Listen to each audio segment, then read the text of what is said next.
আসসালামু আলাইকুম, সবাইকেই জানাই ঈদ মোবারক। আশা করছি সবাই অনেক ভালো আছেন। অনেকেই কমেন্ট করছেন যে ভাই ভিডিও কেন দিচ্ছেন না।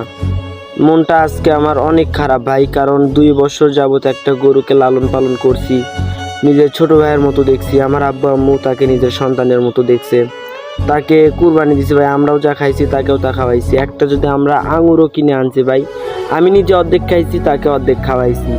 কিন্তু এখন মানে তার জিনিসগুলা যতই আমার চোখের সামনে পড়তেছে ততই আমার অনেক খারাপ লাগতেছে। কালকে তাকে কুরবানি দেওয়া হয়েছে।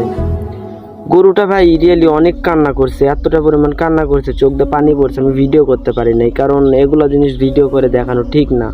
এতটা পরিমাণ তাকে ভালোবাসছি। আপনাকে আমি দেখাচ্ছি আপনাদেরকে যে তার খাবার এখনো অবশিষ্ট পড়ে আছে, ঠিক আছে। এই খাবারের কাছে আমি বসে বসে ভাবতেছি যে কালকে সে গরুটা কি ছিল, আজকে সে কি হইলো।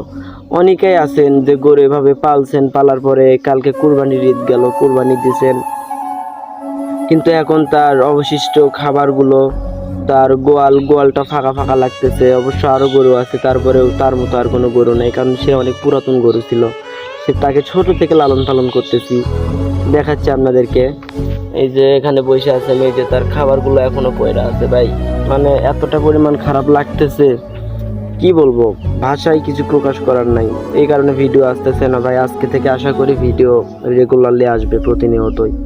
সবাই আমার পাশেই থাকবেন, চ্যানেলটিকে সাবস্ক্রাইব করবেন, আর এই ভিডিওতে একটা লাইক করবেন।